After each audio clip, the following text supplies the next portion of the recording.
Focused, sharp, and beautiful. These words encapsulate Manor Lords, and it's a breath of fresh air to see a game which successfully keeps its scope where it feels it ought to be. Manor Lords is a mostly city builder, with some light bird's eye view Total War style combat, and that's really about it. That is a very good thing. Manor Lords is obviously an extremely popular game with tons of expectations, and I was lucky enough to be given early access, so I've played a healthy 20 hours of the game. It might sound kind of low, but honestly, 20 hours was enough time to understand the game and its gameplay loops for me, and I had some opinions and thoughts brewing that I chose to let ferment until the game actually came out in early access. It feels kind of unfair to review a form of the game that the public has no access to. Thankfully for my script though, the release version is about the same as the early access version, with just some minor bugs being fixed. So my pre-release opinions are the same as my release opinions. Either way, we're here to talk about the game, so I'm going to outline the structure of this review and then get right into it. I'll be discussing the game in terms of its intentions and ideas, then its implementations of those ideas, and then its value as a product. Pretty self-explanatory. Let's get into it. Manor Lords is advertised as a city builder and medieval warfare hybrid game. It's very small scale, as we're talking about cities of at most just a few hundred people, and armies in the tens to maybe 800 at the very limit. This game focuses on the details, and those details are well represented by the small scale. Your medieval city is a small village at first, eventually progressing to a large town, and your army is composed of just a handful of permanent soldiers and a group of as many peasants as you have equipment to give. The game certainly leans more into its city builder side in general, and warfare is relatively simple. Your population is divided into families, with some families being larger than others, but ultimately every task requiring a family. Buildings are hubs where tasks happen. For example, a hunting camp hunts for meat, you assign a family to it, and then the family handles everything from hunting the deer to getting its goods to the market, which means that Manor Lords manages to be a relatively hands-off and casual city builder. You won't be obsessing over tiny details nor optimizing things hugely, but instead thinking on the macro scale. You have to consider how much of each resource that you're bringing in and what their place in your supply chain is. The supply chains are relatively basic, with the previous hunting example being the start of a pretty simple chain. The hides from hunting can be processed into leather by another family at the tanner, and after that the leather can either go to the population or be processed further into shoes at a cobbler, which is another family. Most supply chains are not particularly complex, with the most complex one I've found being ale. You have to grow barley, which is one family's job, then process that into malt, which is yet another family's job, and then a third family turns that malt into ale, and finally a fourth family runs a tavern which distributes the ale to the people. Manor Lords is simple that way. The families do all the detailed work for you. Like I said earlier, it's a macro game, not really a micro game. You have to consider how much food and fuel you have, which are the only true needs for a family. If a family has a home, has food, and has a way to keep warm, they won't die, although they may become unhappy if they're a higher leveled family without the right needs. Families are divided into 3 levels, each of which have sequentially increasing needs, but right now the needs are food, fuel, clothing, water, church, and tavern, which again keeps things simple. Progress is achieved by creating as many level 3 families as possible, which leads to higher level settlements. Each time you increase settlement level, you gain a development point, which lets you specialize into things like trade, metalworking, farming, and so on. Right now this system is very limited, so it plays a minor role in the game. This all sounds quite simple, and it is, but where Manor Lords really expands on it is with the ability to establish additional settlements. A map in the game is divided into a few cells, and each cell can support a settlement, which is entirely separated from the others except through trade of goods. There's no immigration for now, and that means that every time you settle a new cell, you're more or less starting from the beginning again. Settlements can move goods between each other, which means that with enough specialized settlements, you could set up a complex network of goods, but ultimately, there's not much reason to do that since every settlement can use the trading system to become completely self-sufficient. The trading system allows you to buy and sell goods on a sort of off-map eternal market where infinite goods are both supplied and demanded, all at the cost of money. It's a common tactic right now to essentially produce one good in massive quantities and sell it, usually some sort of expensive good, and then just buy everything else that you need, or at least supplement your stockpiles with purchased goods. Now, this is all within the confines of a peaceful world without any pushback besides the elements. Surviving winter is not particularly difficult, even on the hardest difficulty. Where the game presents a challenge is in game modes that put bandits, raiders, and other rulers on the map. That brings us to combat, and to be quite frank, the combat is very simple. Armies meet on the field and fight until one side runs out of morale. Once they do, they retreat and combat ends. You can control your army formations and army compositions, but the usual solution of more guys just wins in almost all cases. Currently, rival rulers on the map don't actually make settlements, but instead are just roving armies that buy up cells before you can, which means you can't really be a raider or anything, but you can certainly rob bandits that you defeat and get quite rich off of it. Combat serves the important purpose of being the main way that you gain influence, which is the resource that you can use to claim new settlements. It is by far the best way to gain influence, since right now, influence gained from churches doesn't work, and influence through tithes is minuscule. Speaking of tithes, this brings us to the last sort of minor mechanic, which is some of the more or less unimplemented mechanics in the game. It's important to note that this game is indeed in early access, and there are little mechanics that I imagine will one day be expanded on. The game is, in theory, a city builder, a war game, and also a sort of kingdom-making game. You have policies and taxes to charge, which could be a way of constructing a sort of specialized settlement that could fit into your larger web settlements. For now, though, policies and taxes are barely implemented. To be clear, this is not a critique, given that this game is in early access, but just don't let the game fool you into thinking it's more than what it is. In terms of its intention, it wants to be a lot, and it may get there in the coming months or years as it exits early access, but for right now, there are just 2 policies and taxes are pretty weak. Anyway, I think that's enough theory talk, as you should now have an image in your head of Manor Lords as this solid city builder with a few superfluous extra mechanics. Let's talk a bit about the actual quality of these mechanics, which, spoiler alert, is quite high. So, Manor Lords city building. I'll be honest, I haven't played a ton of city builders. I've played City Skylines a ton, and that's actually about it for direct city building games. This has both ups and downs for my ability to critique, but I'll focus on the fact that I don't have a ton of experience, which means I don't have any preconceived notions about what the city building should be like. Playing Manor Lords, at least compared to City Skylines, feels a lot more organic, and this word applies obviously in many ways to the comparison. Manor Lords is a city builder that's more about surviving than really thriving. No matter how large your town gets, the needs don't go beyond food, shelter, and warmth, except with the tavern and the church, which arguably are not necessities. Your means of survival depend almost entirely on what's in your settlement's surroundings. If you have lots of berries and animals to hunt, you'd be a fool not to use them. If you have a lot of fertile land, you should be farming. If your land is infertile, don't waste your time farming. While normally this would be kind of annoying and limiting, it's thanks to the way that Manor Lords allows you to establish multiple settlements in one game that it actually isn't a big deal. If your starting settlement isn't what you want, just work with it for enough time to be able to make another settlement in a place with stuff you do want. Ultimately, I'll say this. Surviving in Manor Lords isn't so tough, nor is the game particularly complicated. There aren't that many buildings to make, and the buildings don't have a lot of options or settings, nor is it hugely important where you place them. Settlements can get quite big. Once you're hitting about, I'd say, 50 families, you're more or less done expanding, as you'll almost certainly be a large town by that point, which is the largest settlement in the game. You only need 1 tavern, and you'll only need 1 stone church, and you'll be able to live off of berries and hunting relatively easily, or just a couple farms.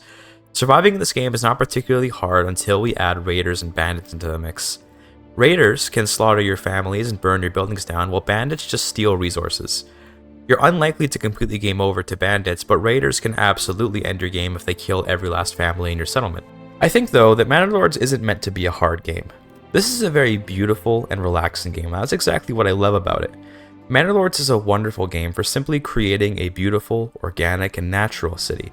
Where City Skylines suffers from a sometimes overly grid-like structure due to its modern setting, Manor Lords uses the disorganized and somewhat strange city planning of the medieval period to its advantage. I have never in my time playing Manor Lords created an ugly town. I also haven't been particularly aware of its efficiencies and inefficiencies because the game doesn't really care much either. As long as the homes have access to the public markets, they'll be happy, and losing time to travel isn't really a big deal at all.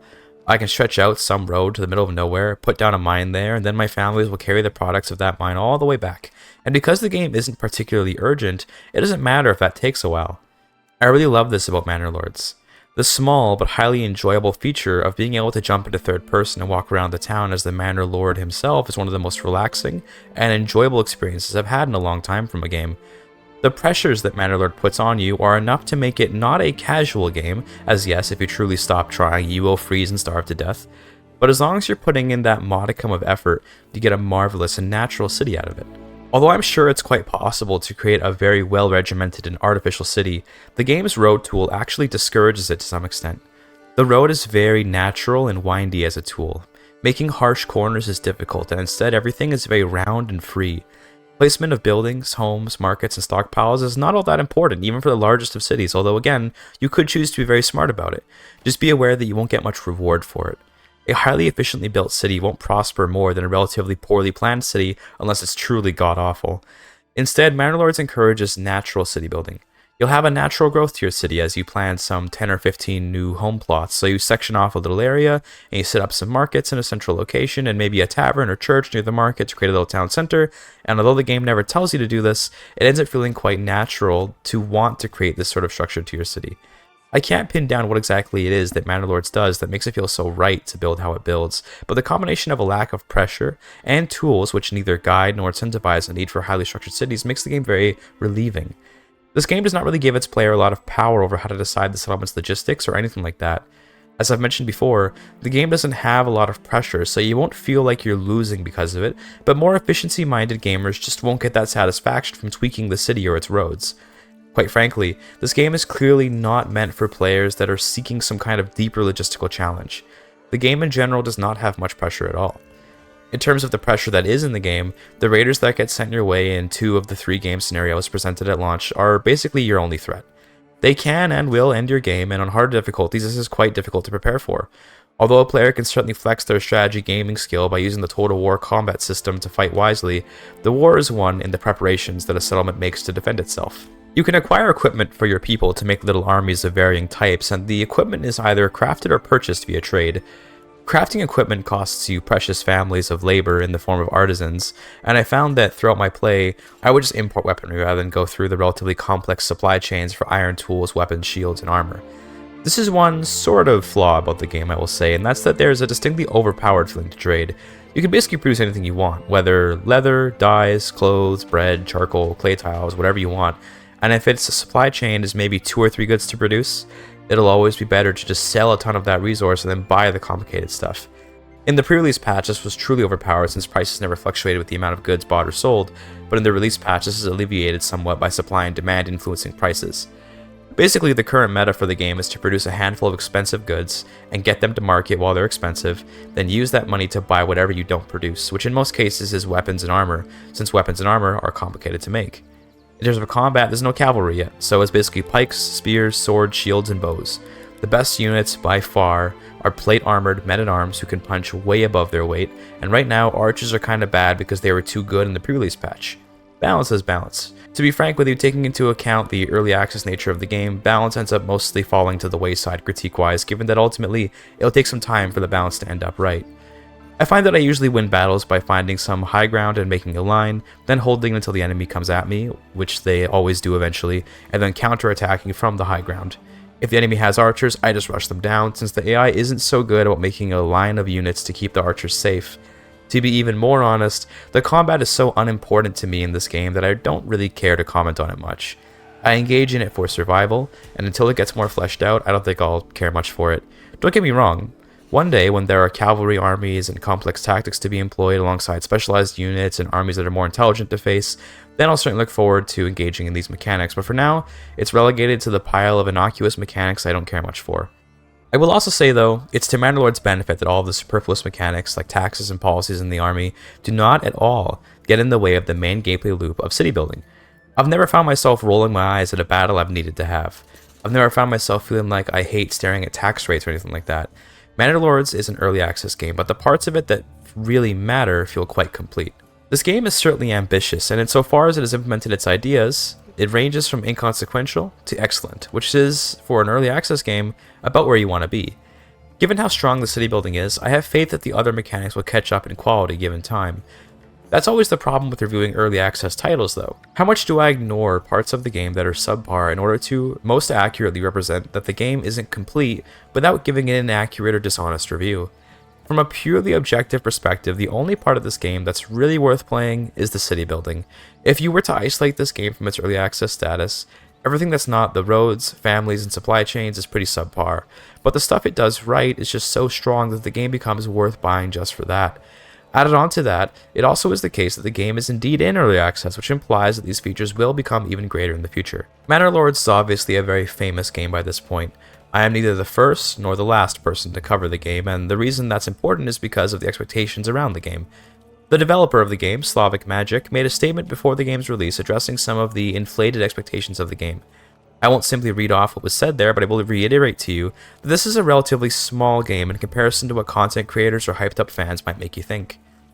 That brings us to the final thing to consider for Manor Lords, and that's its value proposition, alongside the all-important numerical score. Manor Lords will set you back 40 American dollars, 50 Canadian dollars, 35 British pounds, or 40 euros. That's a hefty price for an indie early access game, and to offset that, the game was put on sale right from release. The sale is a nice 25%, and although that helps, I'm going to be the person to say it. I think this is a very high price for what the game is, and I'm a Paradox gamer, so I tend to be okay paying a lot of money for stuff. Given what is currently in the game, it's a lot to ask for. Now, does that mean the game won't grow into its value? Definitely not. I do believe the game is quite worth investing in, given the phenomenal start, but if you're not the type for a long-term investment into a game, be careful here. You're getting 3 game modes, one of which is more or less a tutorial or peaceful mode, and one solid gameplay loop with another shaky gameplay loop.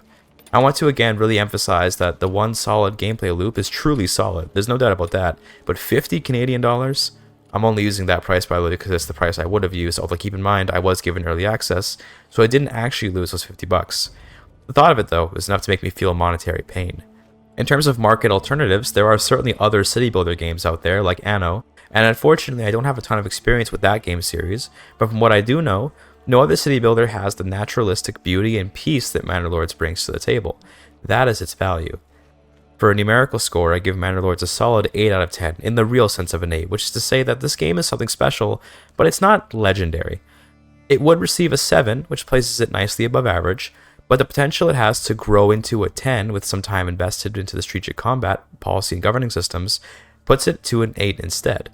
I do recommend Manor Lords if you're into beautiful and fun management games, but hardcore city builder players might find it pretty bare bones and find it unfulfilling.